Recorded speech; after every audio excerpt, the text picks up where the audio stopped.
Patricia was introducing. It's flipped classrooms.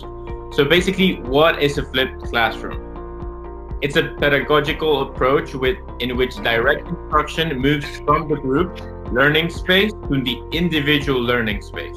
And the resulting group space is transformed into a dynamic and interactive learning environment where the educator gives students as they apply concepts and engage creatively in the subject matter.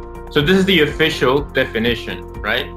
What we want is the simple definition. Basically, it's introducing the concept before the class so that during the class we can focus our time in practicing and reinforcing our concepts. It means introducing the topic we're going to give in class before the class so that in the class we can reinforce it, practice, and help the students acquire it better.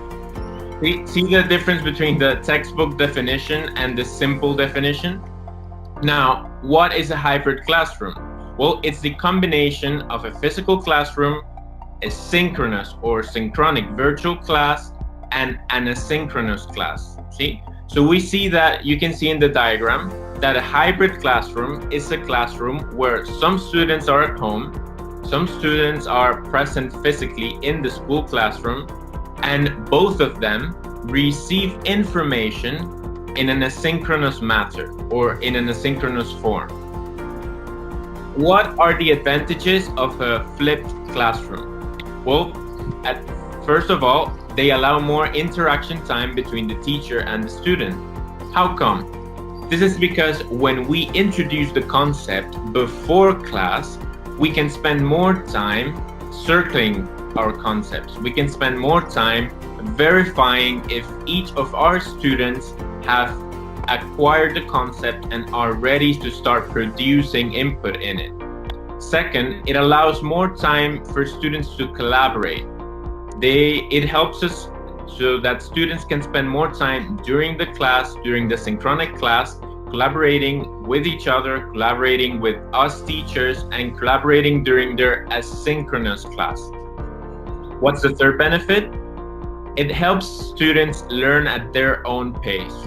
You know that in a classroom you have students that go a bit faster, you have students that learn a bit slower, but when you're introducing the concept in an asynchronous matter or in a flipped classroom, remember this means introducing the concept before the class, students can repeat the video and learn at their own pace. They can repeat it as many times as they can or they need, and that way the concept is much more clear for them so that when they come into class, maybe a student only needed to play it once, maybe a student needed to play it 10 times, maybe another student needed to play it 100 times. But this was all possible because the content or the introduction of the content was available before the class itself. Or it encourages our students to come to class prepared. It gives them the responsibility that if they do not watch the content at home, they will not be able to perform well in class. It gives them accountability and responsibility. It also makes practical things a bit easier. Like, for example, if a student misses class due to illness or due to a problem at home, that makes the issue less problematic since he did not miss the explanation. He can still access the explanation at home, and then on the next class, he can focus on keeping up with practicing it and reinforcing it. On 6, subject matter content becomes infinitely richer.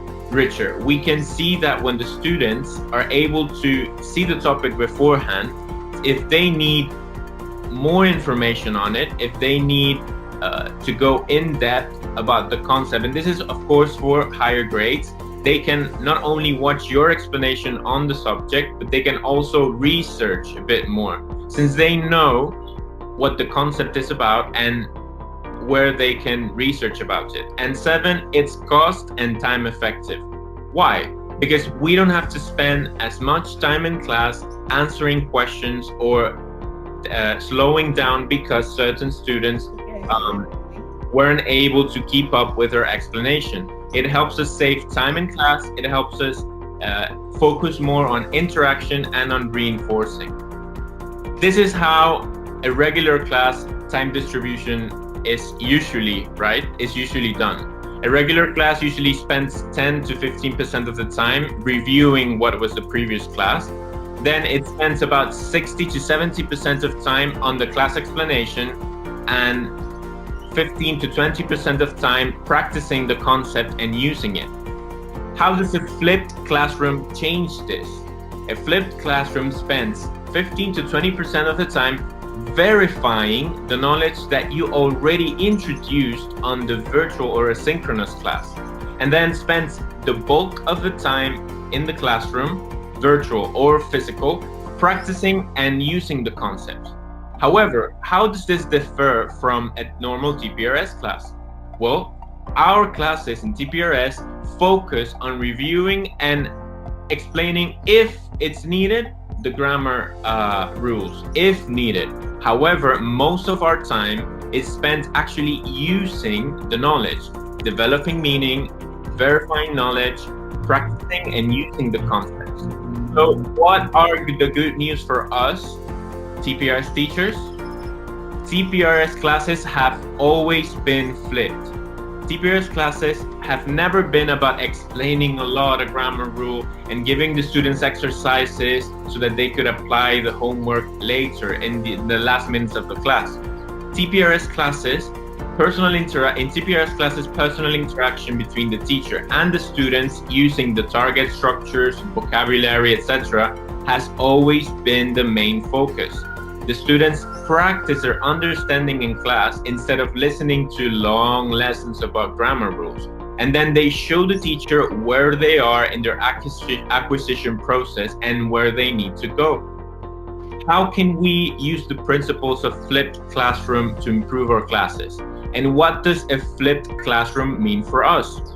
Well, our structure is the same. We spend most of our class verifying and putting the knowledge to use already on TPRS. So how can we implement the principles of a flipped classroom in our TPRS classes? Well, we should focus more on asynchronous content. And we can use the tools provided for us to provide engaging asynchronous content before the class. We can also use all the tools that Psycho Tools and the TPRS team provides us to identify in which step we are in a class and then create content for that. So how do we do that? How do we flip even more our classroom than we are already doing with TPRS? Well, we need to first think on what phase we are. Are we developing meaning? Are we learning? Are we the story?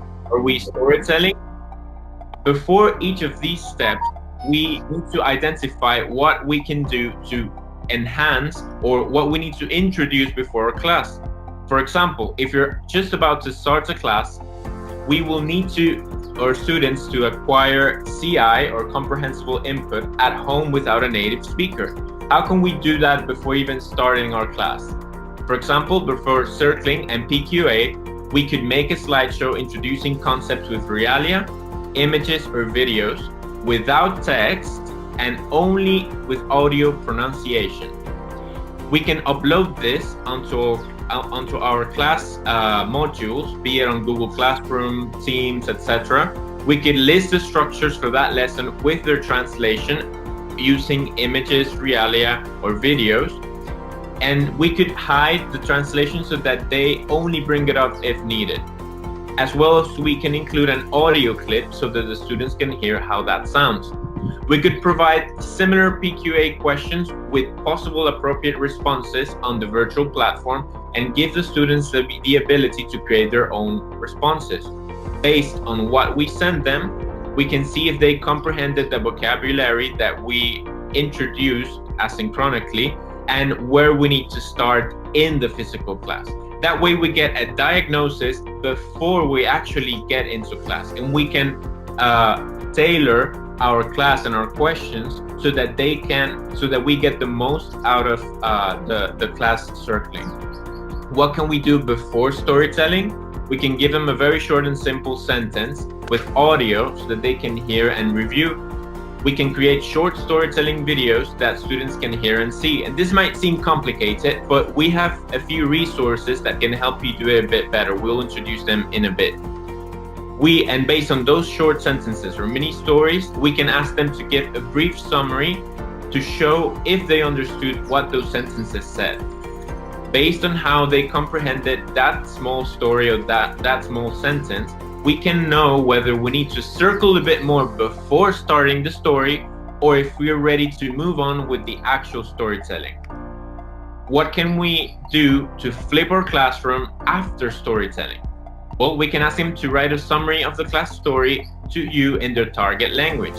For speaking, we could ask them to use Google Voice for students to record themselves telling the story. Of course, we can only do that with students that are ready to start practicing speaking. And before doing some extended reading, students can read a similar story that we provide with audio and write a summary to demonstrate their comprehension. Embedded readings for students to practice and show their pronunciation and comprehension are also very useful. Now, we only have a short amount of time for me to introduce this, but how can we use the resources that we have in order to equip ourselves to handle the challenges of a hybrid and a flipped classroom? What resources can we use? Well, the PsychoTools team has audio readings, songs that are going to be used in class, digital audio readings of each of the lessons, and for us to include in our asynchronous classes. So how can we implement these into content so that our students can be ready for the lesson? Well, in our section Open Classroom, you can find how to create easy PowerPoint slides with concepts, vocabulary, and structures so students can preview before the class and review after the class. How do we achieve this? For example, if you need to introduce the vocabulary, you could start using, as we read, images, realia, or videos that introduce with an audio track. And you can see an example of this with several concepts. For example, you can see how teacher Luder Juan introduces it with fried chicken from the moon, a story. You can see how teacher Luder Juan introduces it with personal and possessive pronouns before the class in the section Open Classroom. You can see how teacher Nora introduces the L sound and vocabulary related to the L sound before the class so that the students can see the video and then be ready to circle the first time in class. We can also do simple recordings of developing meaning. How do you develop meaning in the classroom? Record yourself developing meaning and play it for your students in the asynchronous platform. That way, when they get to the classroom, they'll be ready for you to circle. We can also include simple audio and video recordings introducing relevant concepts that you are going to use in class.